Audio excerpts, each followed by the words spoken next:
성소 들어갈 때는 어느 쪽으로 들어간다고 그랬죠? 동쪽으로 들어간다고 그랬어요. 예배할 때는 어느 쪽으로 향하게 되죠? 자연히 서쪽을 향하게 되겠죠. 성소를 지나서 휘장을 열면 지성소가 있는데 강대상입니다. 여기 뒤에 언약궤가 있죠. 법궤가 있는 거예요. 그 스랍들 두 천사가 있겠고요. 거기에 여호와의 영광이 충만히 임했는데요. 그 영광이 언약궤를 떠나서 지성소를 떠나서 성소를 떠나서 동문 쪽 문을 열고 뒤에 오늘 말씀이 동양한 문에 이르시기로 보니 그 문에 사람이 25명이 있는데 내가 그 중에 아스로의 아들 야사냐와 분하의 아들 블라야를 보았으니 그들은 백성의 공안이라 그랬습니다. 지난주에 말씀드렸죠. 25명은 제사장들이라고 그랬습니다. 12지파의 2명씩 제사장들과 대제사장 합해서 25명도 뒤에요. 우상을 섬겼다고 그랬죠. 아술의 아들 야하사라와 분하의 아들 블라야가 나옵니다. 이들은 관원이었습니다. 25명의 인물 중에 속해 있는 사람이고요. 에레미야 28장 1절 말씀해 보니까 아술의 아들 하나냐가 등장하는데 아마 오늘 나오는 아술의 아들 야하사라와는 형제인 것 같습니다. 이들의 직분이 뭐냐? 고관이고 간원이었지만 영적으로는 선지자들이었습니다. 그런데 어떤 선지자죠? 숙제 에스겔서 11장을 집에 가서 쭉 봐오시는 거예요. 못 읽으신 분은 제가 안 해도 스스로 나는 유급해야 되겠다 이렇게 생각하시는데요. 잘 읽은 사람은 잘 진급하고요. 그래 자각심이 있어야 말씀을 깊이 듣고 마음속에 깊이 새기죠. 여러분들 유급하지 않게 되길 바랍니다. 아멘 소리가 아니에요. 유급하게 되지 않기를 바랍니다. 이해가 되지 않으면 집에 가서 읽어오세요. 11장 말씀. 이들은 선지자였는데 그런데 어떤 선지자였습니까? 거짓 선지자예요. 에레미야 선지자가 나라와 민족을 위해서 하나님의 말씀 받고 눈물로써 유다 왕국의 최후를 비장한 심령으로 예언할 때에 이들은 거짓 예언으로서 주의 종을 괴롭혔어요. 백성들을 혼란과 토탄에 빠뜨렸다고 하는 말씀이죠. 그 말씀이 오늘 에스겔서 11장 2절 말씀에 나오는데 그가 내게 이르시되 인자야, 인자는 에스겔입니다. 이 사람들은 두 제사장들이 있죠. 이 사람들은 불의를 품고 이 성중에서 악한 꾀를 꾸미는 잔이라 그랬습니다. 하나님께 두 선지자를 통해서 야사냐와 분하의 아들 블라야를 통해서 에스겔 선지자에게 분별하도록 만들어요. 이들은 내가 세운 선지자 주의 종이었지만은 어떤 사람이라고요? 악한 꾀를 꾸미는 자라. 거짓 선지라는 것을 하나님께서 말씀해 주고 있습니다. 또한 3절 4절 말씀해 보니까 그들의 말이 집권 주갈 때가 가깝지 아니한즉 이 성읍은 가마가 되고 우리는 고기가 된다 하나니 그걸 잘 기억하세요. 그 말은요. 가마 속에 있는 고기처럼 이 백성은 안전하다고 하는 거예요. 그렇죠? 가마 속에 고기가 있으면 고양이도 훔쳐가지 않고 남도 훔쳐갈 수 없고 내가 먹을 수 있죠. 이렇게 거짓 예언을 한다고 하는 것이죠. 고기처럼 안전하다 우리는. 이스라엘 민족 남쪽 유다 왕국이 바벨론 나라에 3번씩 나누어서 포로로 잡혀가는데 첫 번째 포로로 잡혀가고 두 번째 포로로 잡혀갈 차례인데 우리는 안전하다. 그러니까 뭐예요? 에스겔 선지자의 예언의 말씀, 하나님의 말씀의 음성을 외면하도록 만든다고 하는 것이죠. 그 백성들을 혼란 가운데 빠뜨리고요. 백성들을 이간질해서 나누게 만들고 있다라고 하는 말씀이 있죠. 가마 속에 있는 고기처럼 우리는 안전하다. 한 번 포로로 잡혀가면 끝났지. 에스겔 선지자의 말을 들을 필요 없다라고 하는 그런 말이 되겠죠. 그래서 우리가 성경 에레미야서 28장 우리가 말씀을 봐야 되겠는데요. 2절 4절 말씀 제가 읽습니다. 만군의 여호와 이스라엘 하나님이 이같이 일러 말하기를 내가 바벨론 왕의 멍에를 꺾었느니라. 지금 오늘 나온 두 사람의 거짓 선지자가 하는 말이에요. 에레미야서 28장 2절의 말씀 보니까 내가 바벨론 나라의 왕의 그 강한 왕의 멍에를 꺾었대요. 거짓 선지자가요. 그러면서 4절 말씀 보고 내가 또 유다의 왕 요아김의 아들 요고나니야와 바벨론을 간 유다 모든 포로를 다시 이곳으로 돌아오게 하리니 이는 내가 바벨론 왕의 멍에를 꺾을 것임이라. 여호와의 말씀이니라 하니라. 여호와의 말씀을 빙자하면서 내가 포로로 잡혀간 자 다 내가 데리고 올 것이고 바벨론 나라의 멍에를 내가 꺾어 버릴 수 있다라고 하는 거예요. 여호와께서 그렇게 하셨대요. 거짓 예언하는 거예요. 거짓 선지자가요. 이때에 에레미야 선지자가 예언한 말씀입니다. 에레미야 28장 13절 말씀 보니까 너는 가서 하나냐에게 말하여 이르기를 거짓 선지자죠. 여호와의 말씀에 내가 나무 멍에를 꺾었으니 그 대신 쇠 멍에들을 만들었느니라. 거짓 예언함으로 말미암아 네 말로써 백성들을 이간질해서 백성들의 마음을 움직이게 함으로 말미암아 나무와 같은 멍에는 네가 꺾었을 줄 모르지만 이 말재주로 네 기능으로 하나님께 너에게 쇠 멍에를 지우게 하겠다고 이렇게 말씀하셨어요. 그 다음에 15절 말씀에 보니까 선지자 에레미야가 거짓 선지자 하나야에게 이르되 하나야야 들어라. 여호와께 너를 보내지 아니하였거늘 내가 이 백성의 거짓을 믿게 하는도다. 선지자 에레미야가 하나냐 거짓 선지자에게 하나님께 너를 보내고 계시의 말을 너에게 너 입에 준 적도 없는데 내가 거짓을 꾀하고 멸망에 가지만 말을 네가 백성들에게 말하게 하는도다. 이렇게 에레미야 선지자가 책망하지요.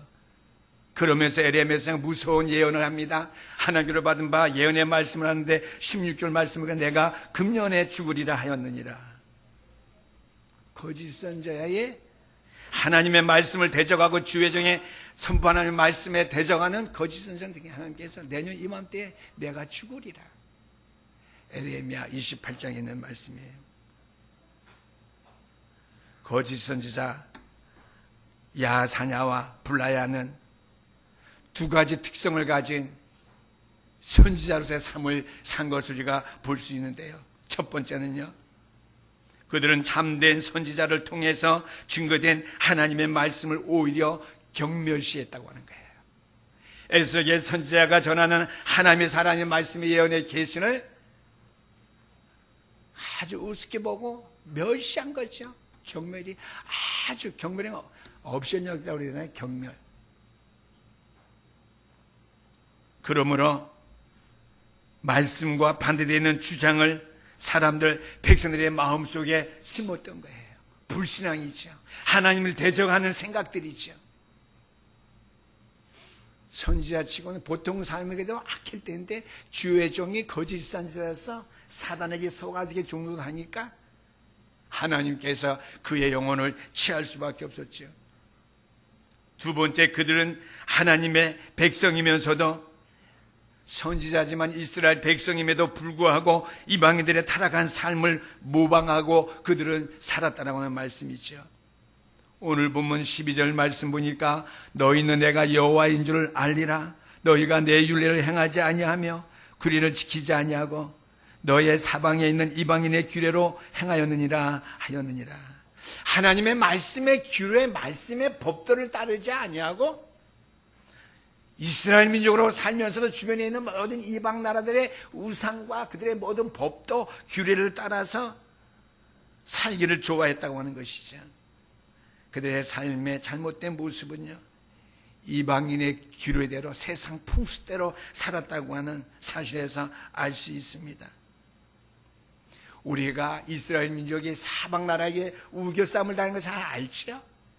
각가지 애굽으로부터 말미암아 아람, 블레셋 여러 나라에 둘러싸여 있으면서요, 온갖 우상의 문화가 이스라엘 나라에 침투할 수밖에 없었는데 그래서 주의 종들 중에서 항상 깨어서 여호와 하나님의 말씀만 듣고 여호와 하나님만을 섬기도록 모세를 통해서, 모세 오경을 통해서, 율법을 통해서 계속 이스라엘 백성들에게 말씀을 주었는데요, 그들은 에워싸고니 이방의 길에 그들의 살아가고 있는 모습처럼 똑같이 선지자들인데도 백성들보다 더하게 그들은 이방인들처럼 살아갔다고 하는 말씀이죠.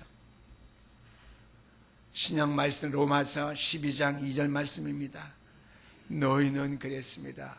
이스라엘 백성들이죠. 오늘날 저와 여러분들입니다. 너희는 이 세대를 본받지 말라 그랬습니다. 오직 여호와 하나님의 살아있는 말씀만 의지하고 따를 것인지 이 세대를 본받지 말라 그랬죠.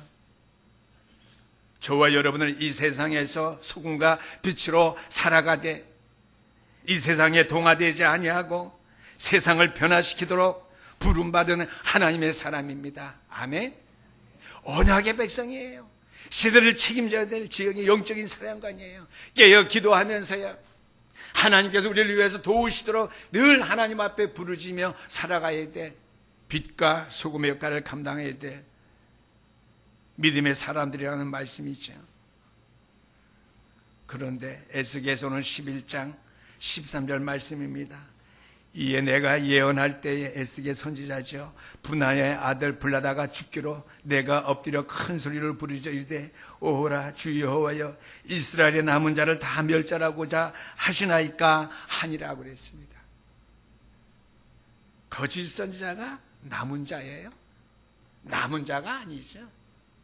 남은 자의 삶을 감당할 수 없을 뿐만 아니라 오히려 남은 자의 삶을 방해하는 자예요. 그러나 어떻게 해요? 주의 종의 신분이었던 점을 생각하면서 에스겔 선지자는 하나님 여호와여 남은 자들을 다 멸하려고 합니까? 하나님의 말씀의 음성은 뭐예요? 아니다. 거짓 선지자, 하나님을 대적하고 백성들과 하는 관계 이간년 자는 하나님께서 멸망시킬 수밖에 없다라고 하는, 성경은 없어요. 그건 제 말입니다.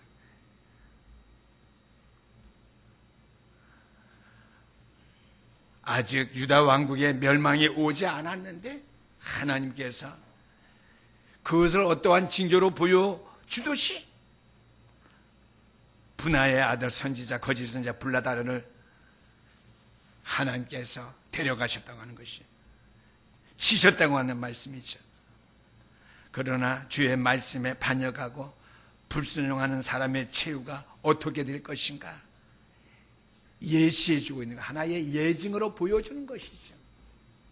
그 말은 유다 왕국의 멸망이 하나님을 떠났을 때에 그때 그와 같이 실행될 수밖에 없다고 하는 징표, 예증을 보여주는 예예요. 분하냐를 데려가는 것은요, 거짓 선지자의 거짓 예언을 하나님께 쳐서 면하는 그런 일이 되었죠. 블라다의 죽음은 다가오고 있는 유다 왕국의 최후를 구체적으로 경고하는 사건이었습니다. 여기에서 심판의 위기를 하나님께서 이스라엘 백성들로 하여금 느낌으로 말미암아 하나님 앞에 바로 설 수 있는 마음과 믿음, 삶의 결정을 하나님께서 갖게 하셨다고 하는 것이죠. 두 번째입니다. 그러한 가운데 함께 남은 백성들에게 희망의 메시지를 잊지 아니하고 주셨다고 하는 말씀이죠. 그 두 번째는 희망의 메시지를 남은 이스라엘 백성들에게 하나님께 주셨다고 하는 것이죠. 희망의 메시지 14절에서 21절까지 말씀입니다. 제가 가진 성경 간주에 보니까요, 14절 위에 이스라엘의 회복을 이르시다 그러면서 15절 말씀, 인자야, 주의 사자를 부를 때 에스겔을 인자야, 예루살렘 주민이 내 형제 곧 내 형제와 친척과 온 이스라엘 족속을 향하여 이르시기를 너희는 여호와께서 멀리 떠나라. 이 땅은 우리에게 주신 기업이 되게 하신 것이라 하였나니 그랬습니다.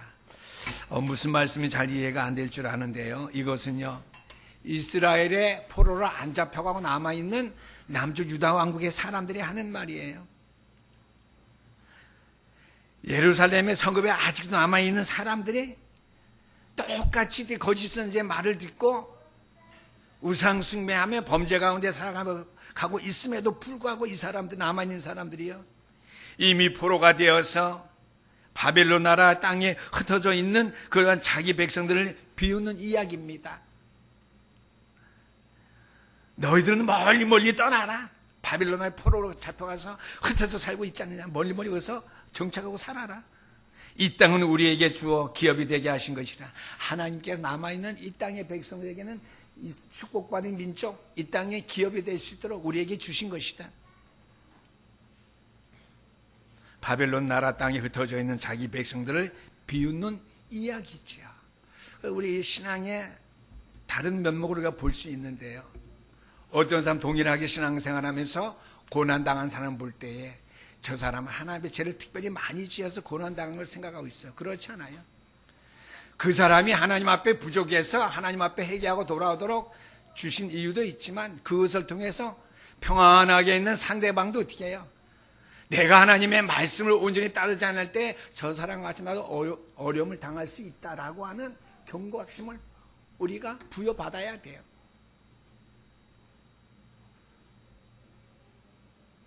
이스라엘 민족의 백성들 가운데 특별히 죄를 많이 해서 바빌론에 먼저 포로로 잡혀간 것이 아니라 하나님의 계획에 의해서 먼저 잡혀간 것뿐인데 그들을 멸시했다고 하는 것이죠. 자기 백성들을 비우셨습니다. 이스라엘 백성은 세 차례에 걸쳐서 바빌론의 포로로 잡혀갔습니다. 그런데 남은 백성들은 먼저 잡혀간 포로들을 이렇게 조롱하면서 비웃었고요, 자기들은 안전하게 영원히 살 것처럼 그들은 생각했습니다. 포로로만 잡혀간 바벨론에 흩어져 있는 이스라엘 백성들의 고통과 아픔이 얼마나 컸겠습니까? 하나님께 이러한 이스라엘 백성들에게 희망의 메시지를 줍니다. 백성들의 흩어짐은 하나님의 분명한 심판인 것은 확실하지만요, 그럼에도 불구하고요, 그 심판의 경계로 하나님의 경륜은 끝나는 것이 결코 아니라고 하는 것이죠. 여러분들이 어려움을 당한다 해서 하나님과 여러분의 관계가 끊어지는 것이 아니라고 하는 것이죠. 여러분들이 자유로 집을 가출했다고 해서 자녀와 부모의 관계가 끊어지는 것이 그렇지 않잖아요.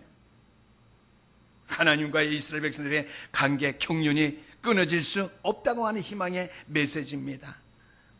징계는 징계 자체에 목적이 있는 것이 아니라고 하는 것이죠. 징계 이후에 그 징계의 경험을 통하여서 하나님 앞에 내 삶을 어떤 모습으로 내가 바꾸어서 확실하게 하나님의 영광 가운데 내가 살아가야 될 것인지, 우리의 이스라엘 백성들의 미래는 얼마든지 달라질 수 있기 때문에 징계는 징계 자체의 목적이 있는 것이 아니라 징계를 통해서 택한 백성들의 삶이 향후에 어떻게 아름답게 하나님의 영광 위에서 바르게 세워질 것인가, 거기에 있다라고 하는 것이죠. 그러므로 징계 이유가 더 중요합니다. 어려움이 올 때 어려움 이유가 더 중요한 것이죠. 하나님은 이들에게 두 가지 약속을 해 주십니다. 희망의 메시지 첫 번째는 하나님은 그들과 함께 하실 것을 약속하셨어요. 포로로 먼저 잡혀간 이스라엘 백성이나 고국의 예루살렘에 있는 백성은 또 똑같은 나의 백성이다. 하나님의 경륜 따라서 세운 내 민족이다. 16절 말씀입니다. 그런즉 너는 말하기를 주 여호와의 말씀에 내가 비록 그들을 멀리 이방인 가운데로 쫓아내어 여러 나라에 흩었으나 그들이 도달한 나라에서 내가 잠깐 그들에게 송송하리라 하셨다 하고, 잠깐 그랬어요. 여기 동사는요, 제가 히브리어 연구할 시간은 없었는데요, 배운 제 지식에 의하면은요, 하나님께서 잠깐 그들에게 영광이 되겠다는 말이 아니라 잠깐 유리방황하는 이방의 포로 생활하는 가운데 그 잠깐 기간 동안에 내가 잠깐 너희에게 성소화되리라고 해요. 성소는 뭐예요? 저와 여러분들은 성전이잖아요. 구약말로 말하면 성소잖아요. 여러분들은 하나님의 성서, 성전 삼으셔서 성령으로 함께 계십니다. 아멘. 구원받은 하나님의 백성은 뭐예요? 성령께서 내주에 계셔요. 왜? 성전 삼으시고 그냥 아이들에게 성령님이 하나님 네 안에 계시다. 애들이 믿을 수 없어요. 너는 하나님의 자녀이기 때문에 너를 하나님의 성서, 성전 삼으시고 그 성전 안에, 성소 안에 하나님이 계셔. 성령으로 이렇게 해줘야 돼요. 아멘. 우리 박가연 랩런트 잘 알아들었죠? 성전 삼으시고 그 안에, 성전 가운데 내 안에 하나님이 거하시는 말도 안 되지요. 목사 안에도 안 되는데 바쁘게 사는 여러분들 마음 가운데 성령께 계실 리가 없죠. 성전 삼으셨기 때문에 성전 안에 하나님 성령으로 함께 계신다는 사실. 포로로 잡혀가 있는 이스라엘 백성들에게, 바벨론 여러 나라 흩어져 있는 백성들에게 거짓 선지자의 말을 듣지 마라. 하나님의 경륜 따라서 내가 거기 포로로 사는 가운데도 너희가 하나님만을 바라보며 하나님을 신뢰하고 하나님 앞에 바로 서기만 하면 내가 그 기간 동안만이라도 잠깐만이라도 내가 너희들의 성소가 되리라. 내가 너들과 함께 하겠다고 하는 말씀이죠. 아멘. 심판과 징계를 받았다는 사실 때문에 하나님이 그 백성을 버리시지는 않는다는 사실을 의미해 주는 말씀입니다. 이방에서는 아마 잠깐 내가 너희들의 성소가 되어 주리라고 하는 것이죠. 이방 땅의 생활이지만은, 포로 생활이지만은 너희가 나를 찾으면 내가 너희들의 성소가 되고 성전이 되어서 너희와 함께 하겠다고 하는 거예요. 그러면 어디에 있든지 나를 찾아라. 내게 부르시지라. 내가 응답하는데 내가 너희들의 성소가 되어서 성전으로 함께 하겠다는 것이죠. 예루살렘에 남아있는 백성들에게는 예루살렘 성전이 있었습니다. 다시 말하면 예루살렘 성전이 있기 때문에 그들만의 하나님의 특별한 사랑을 받은 것으로 그들은 생각하기 때문에 너희들은 거기서 완전히 멸망받고 살아라. 우리는 이 땅에서 영원한 하나님의 기업이 된다. 포로로 잡혀간 사람들을 통해서 같이 회개하며 하나가 원네스가 되어야 될 터인데요. 그들을 비방하고 조롱하고 상처를 줬다고 하는 것이죠. 그러므로 성전을 잃어버린 백성들, 바벨론 나라에 흩어져 있는 성전 백성들은 하나님께로부터 버림받은 것으로 생각했는데, 그러나 뜻밖에도 하나님께서 흩어진 백성들을 향해서 하나님의 살아있는 말씀의 계시 메시지가 들려왔는데요. 내가 너희들의 성소가 되어주리라. 따라서 한번 해보십시다. 내가 너희들의 성소가 되어주리라. 네. 눈에 보이는 유형적인 성전이 없어도, 예루살렘 성전이 바벨론 나라에 없어도 흩어진 이 땅에서도 살아계신 하나님을 만날 수 있다라고 하는 것이죠. 하나님을 예배할 수 있고 어느 곳에 있든지 하나님과 동행할 수 있으며 예루살렘 성전이 없다 할지라도요. 이 얼마나 놀라운 약속입니까? 저와 여러분 주신 동일한 약속이에요. 우리가 구원의 길을 왜 합니까? 주의 성전에만 여호와의 영광이 충만히 임하는 것이 아니라 여러분들이 구원의 길 가지고 나갈 때에 여호와의 영광이 충만히 여러분의 발걸음마다 임하게 되는 줄 믿으시기를 주의 이름으로 축원합니다. 그래서 저는 요즘 다락방에서 이렇게 해요. 요한복음 19장 3절 말씀 다 이뤘다. 예수는 것이도 인생의 모든 문제의 끝 해결. 근데 그거를 어떻게 해요? 다 이뤘다 아니고 날마다 우리의 삶 속에 그렇지. 그리스도께 다 이루셨지. 요한복음 5장 24절. 믿으라고 하신다. 이러한 상황 가운데서 믿으라네요. 바쁘게 생활하는 가운데 나보고 믿으라네요. 하나님의 말씀을 상고할 수 있는 그런 상황 속에서도 항상 믿으라네요. 꼭 말씀만 읽어야 믿어요? 마음과 생각 속에 그리스도와 함께하면서 믿으면 되잖아요. 요한복음 19장 3절 말씀 다 이루신 사실을요 믿으래요. 그러면서 뭐예요? 로마서 10장 10절 마음으로 믿어 의에 이루고 입으로 신하여 구원에 이르느니라. 늘 마음으로 믿는 마음 가지고 입으로 시인하는 생활함으로 말미암아 어떻게 해요? 구원의 역사 받은 사람들이 뭘 또 받아요? 이루어가는 거지요. 성취해 나가는 거지요. 말씀 성취의 축복을 누리는 것이죠. 요한복음 1장 12절 말씀 영접하는 자 늘 영접하래요. 하나님의 자녀의 권세됨을 누리려면요. 그리고 마지막이 뭐예요? 잠언 27절 말씀. 너희는 내 일을 자랑하지 말라. 불신자에게는 지금 영접하는 시간표에 알려주기 위한 거지만은 여러분들에게 잠언 27장 1절 말씀 뭐예요? 다 이루었다 하는 것, 믿으라고 하는 것, 입으로 시인하는 것, 영접하는 것, 미루지 말고 매일 말해야 매일 시간. 그게 잠언 27장 1절 말씀이에요. 너희는 내 일을 자랑하지 마라. 한 날 동안에 무슨 일이 생긴지 알 수 없다. 구원 성취 완성을 위해서 늘 하는 거예요. 자나깨나요. 장로님이 기도하신 바대로.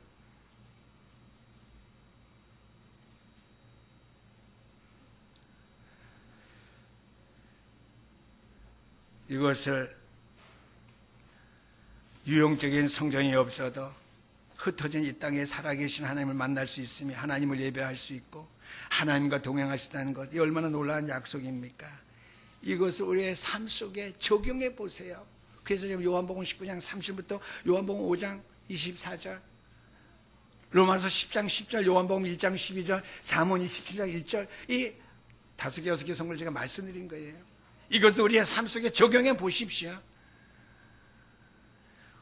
우리는 때로는 뼈아픈 징계를 당한다고 생각할 때, 이때 하나님은 나를 버렸지 않았나? 하나님은 나를 좀 중요하게 생각하지 아니하나? 이렇게 생각하는 경우가 종종 있을 것입니다. 그러나 하나님께서는 채찍맞은 나에게도 다가오셔서 이렇게 말씀하실 것입니다. 내가 여전히 너와 함께 하리라고요. 나는 너를 버리지도 아니하고 나는 너를 떠나지도 않으실 것이라고 주님께서 말씀해 주신 사실을 믿으시기를 주 이름으로 축원합니다. 두 번째는요, 하나님은 장차 그들이 다시 약속의 땅으로 돌아갈 것을 약속하셨습니다. 17절 말씀입니다. 너는 또 말하기를 주 여호와의 말씀에 내가 너를 만민 가운데서 모으며 너희를 흩은 여러 나라 가운데서 모아내고 이스라엘 땅을 너희에게 주리라 하셨다 하라 그랬습니다. 이것은 귀환의 약속입니다. 자기의 본고에 돌아온다고는 귀환의 약속이죠. 하나님은 자기 백성들을 징계하는 것으로서 하나님의 경륜을 마치지 않는 그러한 증거를 분명히 우리에게 보여주고 있습니다. 하나님은 저와 여러분들을 채찍질하고 징계하실 수도 있지만은 여러분들 향하신 하나님의 경륜은 완전하다고 하는 것이죠. 언제까지? 천국 들어가는 것인가지. 천국의 영원한 영광 가운데 임할 때까지 하나님의 때가 찬 경륜은 여러분들에게는 유효하다고 하는 말씀이 되겠습니다. 그래서 빌립보서 1장 6절 말씀입니다. 너희 속에 착한 일을 시작하시니까 그리스도 예수의 날까지 이루실 줄을 우리는 확신하노라 그랬어요. 제가 이 말씀 볼 때 이 말씀이 사실이구나 이렇게만 알아졌어요. 우리 속에 착한 일을 시작하시니 구원 주십니다. 그리스도의 예수의 날까지 어떻게 해요? 우리를 이 착한 일을 이루어 가신대. 그렇구나, 그렇지. 저 정도밖에 내가 못 깨달았어요. 그러나 이스라엘의 포로의 삶을 통해서 하나님이 두 가지 주신 것, 희망의 메시지 있죠. 어디 가든지 내가 너희를 성소 삼으신다는 사실. 그 다음에 다시 약속의 땅으로 돌아갈 것을 약속하신 말씀입니다. 이 약속은 그들이 본래 땅으로 돌아온다는 외형적인 약속만을 말하는 것이 아니에요. 그들의 영적인 상태가 본래의 상태로 회복될 것에 대한 약속을 포함하고 있습니다. 몸은 포로에서 돌아왔으나 마음이 돌아오지 않으면 무슨 소용이 있겠어요? 영원히 하나님을 만나지 못하고 본국으로 돌아오면 무슨 소용이 있겠어요? 교회에 돌아왔는데 그들의 영혼은 살아있지 못하고 죽었는 영혼이라면 교회에 돌아와도 아무 소용이 없지요. 그 말씀이에요. 탕자가 돌아온 비유를 들 수 있는데요. 내 아버지 집에 가면 그냥 먹을 것이 풍족하니까 먹을 거 먹으러 가자. 아버지 집에 다른 데 가도 노동하면 먹을 거 있어요. 그 말은 뭐예요?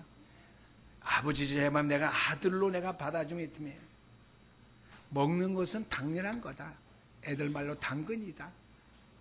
그 외에 아버지의 자녀로서의 모든 특권 다 누린다고 하는 밥만 먹기 위한 몸만 들어가서 비비려고 하는 것이 아니라 마음과 생각이 다 아버지께로 돌아갔다고 하는 거예요. 이스라엘 아래 기한이 바로 구와 같은 기한이 된 줄 믿으시기를 주 이름으로 축원하고요. 여러분들의 회복이 또한 그런 회복이 될 수 있기를 주 이름으로 축원합니다. 그래서요, 제가 이번만큼 숙제를 꼭 하셔야 돼요. 에스겔서 11장을 반드시 읽으셔야 됩니다. 19절에서 20절 말씀 보면요, 에스겔서 36장 26절에 있는 말씀 그대로예요. 또 내가 너희에게 어떻게 해요? 또 새 영을 너희 속에 두고 새 마음을 너희에게 주되 너희의 굳어진 마음을 어떻게 해요? 부드럽게 할 것이며 굳어진 마음을 부드럽게 할 것이며 19절에 동일한 말씀이 나와요. 내가 그들에게 한 마음을 주고 그 속에 새 영을 주며 그 몸에서 돌 같은 마음, 굳어진 마음이 아니라 돌 같은 마음을 제거하고 살처럼 부드러운 마음을 주어. 저와 여러분은 굳어진 마음을 부드럽게 해준다는데 이스라엘 백성은 어떻게 해요? 나무 멍에를 대신해서 새 멍에를 주도록 해서 그들의 마음이 얼마나 새같이 강철같이 굳어졌겠어요. 그 굳어진 마음 어떻게 제거하고 살처럼 부드러운 마음을 준대요. 그러면서 내 율례를 따르며 내 규례를 지켜 행하게 하리니 그들은 내 백성이 되고 나는 그들의 하나님이 되리라. 아멘. 즉 인간의 변화는 성령의 사역이 없이는 불가능합니다. 여기서 성령의 역사보다는 성령의 사역이에요. 성령의 역사는 성령이 하는 일이지만은 반드시 성령께서 사역하셔야만 이렇게 되어질 수 있다는 사실. 그래서 스가랴서 4장 6절 말씀해 보니까 이는 힘으로 되지 아니하며 능으로 되지 아니하고 오직 나의 신으로 성령으로 되느니라. 아멘. 성령의 주권적인 사역이 아니고서는 우리 인간에게 변화라고 하는 것은 불가능하다고 하는 말씀이죠. 마지막 큰 세 번째입니다. 하나님의 영광이 이스라엘 민족을 떠날 것을 말씀해 주고 있습니다. 22절에서 25절까지 말씀입니다. 22절 말씀 보니까 그때에 그들이 날개를 드는데 바퀴는 그 곁에 있고 이스라엘 하나님의 영광도 그 위에 달렸더니 여호와의 영광이 성읍 가운데에서부터 올라가 성읍 동쪽 산에 머무르고 그랬습니다. 동쪽 산, 감난산입니다. 하나님의 영광이 이제 지성소를 빠져나와서 그룹 사이에 언약궤 말씀 위에서 벗어나서 지성소를 빠져나와서 성소를 나와서 성소의 출입문 동쪽 문을 열고 동쪽 산에 있는 감람산에 하나님의 영광에 머물러 있다라고 하는 것이죠. 하나님께서 자기 백성들을 버리시기를 그렇게 안타까워하시면서 예루살렘 도성을 완전히 떠나지기 전에 마지막으로 하나님의 영광의 감람산에 머물러 있다라고 하는 것이죠. 그 성읍을 내려다보시면서 내려다보신 그 장면을 통해서 하나님이 안타까워하는 심정을 우리가 읽을 수 있어야 됩니다. 예수님께서요, 자기를 따르던 무리들에게 보시면서 한 말이 나를 위해서 울지 말고 너희의 자녀들 위해서 울라. 내가 예루살렘을 너희 백성들을 정말 암탉이 병아리를 품같이 풀려고 했지만 너희가 나를 버렸도다. 그 주님의 안타까운 음성. 우리 하나님께서 감람산의 영광 가운데 머물러 있으면서 떠나기를 머무다시는 그 안타까운 심정 우리가 볼 수 있게 되기를 주 이름으로 축원합니다. 그렇다면 예루살렘 성읍은 다시는 하나님의 영광을 보지 못할까요? 주님의 백성들이 영원히 하나님의 영광과 단절된 상태에서 살아가야 할까요? 아니죠. 에스겔서의 마지막 예언들은요, 그 백성들이 회개할 때 있을 축복들에 대해서 예언합니다. 물론 그 백성들이 전체의 회복은 아직 미래의 일이죠. 그러나 온 백성이 회개할 때에 이스라엘을 둘러싼 하나님의 완전한 영광이 다시 돌아올 것을 에스겔서는 우리에게 말씀해 주고 있습니다. 결론의 말씀입니다. 천국이란 어떤 것입니까? 천국이란 어떠한 것이겠어요? 다른 설명 필요 없어요. 하나님의 영광이 가득한 것, 하나님의 영광이 충만한 것이 바로 천국입니다. 그러다 오늘 우리 신영교회 성도 여러분들이요, 당신들에게 하나님의 영광이 머물러 있습니까? 하나님의 영광이 머물러 있다면 충만합니까? 안 충만하십니까? 하나님의 영광이 여러분들에게 머물러 있다면 이 하나님의 영광을 내 주변의 이웃들에게 보여줄 수 있어야 합니다. 아니, 내가 안 보여줘도 내 이웃들이 그 영광을 볼 수 있어야 합니다. 그러면 돼요. 성령 충만이 되죠. 하나님의 영광이 여러분의 삶 속에, 여러분의 발걸음 속에 충만하게 되기를 주 이름으로 축원합니다. 여러분들의 가정에 하나님의 영광이 거하십니까? 더욱 충만하게 될 주 이름으로 축원합니다. 이웃들에게 이 영광됨을 목격할 수 있도록 주의 영광이 충만한 신영교회 성도들의 가정이 될 수 있기를 주 이름으로 축원합니다. 오 주님, 나는 오늘도 당신의 영광만을 내가 바라보며 사모합니다. 내 삶에, 내 가정 속에, 내 심령 속에 그리스도의 영광이 충만하게 채워지게 하시옵소서. 그동안에 주님의 영광이 내 가슴 속에 충만하게 머물지 못하게 했던, 하나님을 슬프게 했던 애들, 하나님을 근심되게 했던 것들, 나의 나태함들, 나의 게으름들 용서하시고 그리스도의 영광됨으로 충만하게 하옵소서. 그리해서 주의 영광의 빛이 내 안에 다시 회복되게 하심으로 가정이 회복되고 교회가 회복되어 가정의 그 과정의 대열 속에 함께 서는 교회가 되게 하시옵소서. 기도의 제목, 믿음의 소망을 가지시게 되기를 주의 이름으로 축원합니다. 기도하시겠습니다. 우리 하나님 아버지, 감사합니다. 주의 영광이 우리 속에 충만하온데 나의 연약함으로